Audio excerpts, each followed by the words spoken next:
Welcome on back to Skipper. Today I have must-add players for Week 2 in fantasy baseball. Today's video is brought to you by So Rare MLB. Do not forget to subscribe to the channel, join the Discord. Let's get into the must-add players. I have 5 must-add players for you guys this week. The first one, Travis Darnell of the Braves. He is 55% rostered. So far, 385 average, no home runs, 4 runs batted in, and an 885 OPS.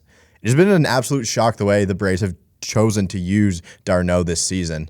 They've been using him every single day, with half of his starts coming at catcher and the other half coming at DH. In every at-bat of the most recent Cardinal series, he was hitting in the 4-hole. Preseason, it didn't seem like he was going to be a top 12 catcher option, basically because of the addition of Sean Murphy. You thought he was going to platoon split at-bats with him. But if they're going to use him this way, it's hard to ignore the numbers that he could possibly put up and just an easily top 12 catcher. If you punted at the catcher position in your drafts, this is a guy that could be serviceable for you if you're pretty not happy with how the catcher position went for you in your drafts. And if he's going to play a Salvador Perez type amount of games, he could be a very nice option. Darnell is 10 for 26 to start the year. He has 3 doubles. If he's able to keep the strikeout rate below 20% this year, I think he could be a very valuable fantasy asset on your wire. I obviously think he's a 34-year-old guy. He's going to slow down at some point. He's going to need some rest eventually. But right now, I'm going to ride the hot streak while I can with Travis Darnell.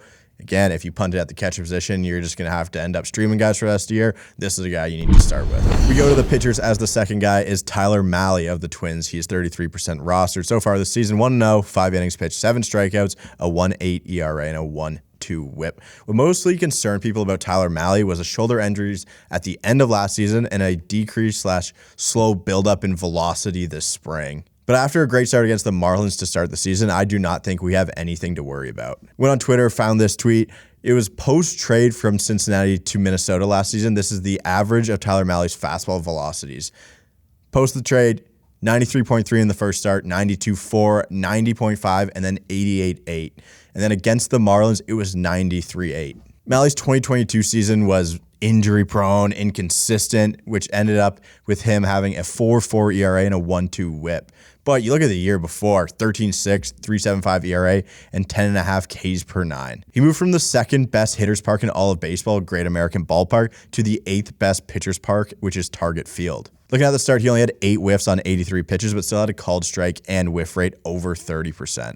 He's been a serviceable arm before, really good for fantasy, and there's no reason that he can't go back to that, seeing that he is healthy now.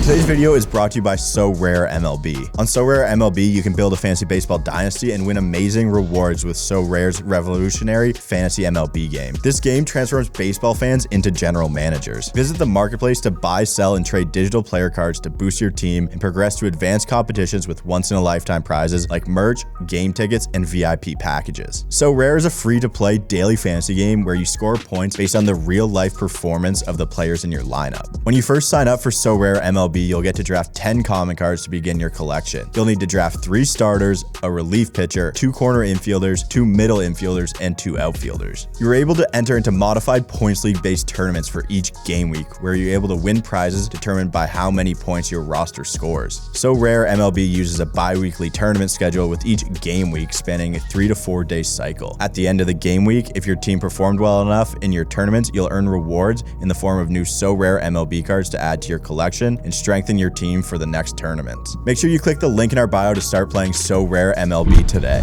Third must-add player this week is going to be Garrett Mitchell of the Brewers. He is 48% rostered. So far this season, hitting 300, 3 home runs, 5 runs batted in, no stolen bases, and a 12.14 OPS.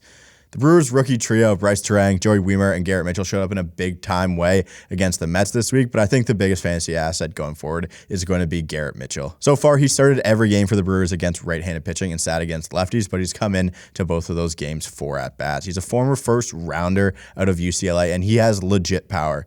I think he will strike out a decent amount. Again, the way the pitchers are going to figure out how to game plan for him is going to be a lot different, and he'll have to adjust at some point, but his big-time speed and ability to steal bases is going to keep him on your fantasy teams even when the power goes away. After the first week of the season, Garrett Mitchell is in the 99th percentile of sprint speed, 95th percentile of max exit velocity, 86th percentile chase rate, and 85th percentile in barrel rate. Garrett Mitchell was a great late round outfielder at the end of your drafts thanks to his upside, and that same upside is being shown in the first week of the season. I think there's no reason why you shouldn't be picking up Garrett Mitchell and plugging him into your lineups. The fourth guy is Jorge Mateo of the Orioles. He is 49% rostered. So far, 313 average, 2 home runs, 5 runs batted in, and a classic 4 stolen bases with an 1100 OPS. This guy's got to be one of the best bottom of the order hitters in all of baseball. He usually hits in the 8 or the 9 hole, but at this rate, he's just a super nice table setter for Cedric Mullins at the top of the Birds lineup. Jorge Mateo hit 13 home runs last season, but he did lead the league in stolen bases with 35. If he's found a way to tap into some power that has him closer to 20 home runs than 15 or the 13 that he actually had, and he can steal close to, I don't know, let's say 50 bags, this is an unreal fantasy asset. Again, I don't expect him to put up that high of a numbers, but the opportunity for it is definitely there. If we get more barrels, more walks, less strikeouts, we could see a big time breakout from Jorge Mateo. And why would you want someone else in your fantasy leagues having that? And lastly, we go back to the mound. Anthony DeSclafani of the Giants. He is 8% rostered. He has 1 start this year. In that start, he is 1-0. He had 6 innings pitched, 4 strikeouts, and he got a quality start. I think we should kind of throw out 2022 numbers when it comes from DeSclafani, as it was a disaster due to the injuries. He came into the season with an ankle injury, and again, because of the lockout, he wasn't able to talk to the training staff, which is still ridiculous to me. But then he tried to play through the ankle injury, and the results of that were bad. He ended up having season-ending surgery in middle of July, and finally he said this year at camp he feels 100%. If we throw out 2022 and we look at 2021, DeSclafani was 13-7 with a 3.17 ERA and a 109 WHIP, while just being under a strikeout per inning. His first start against the White Sox was surgical.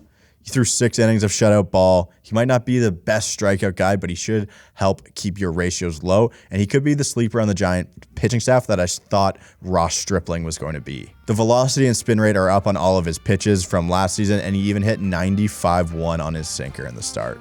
If you're not totally sold on him yet, you can stream him to start this season, but it's definitely a name you need to keep an eye on. Again, this is a pretty important waiver week for you guys for your fantasy teams. This is where you'll pick up the guys that'll stay on your team.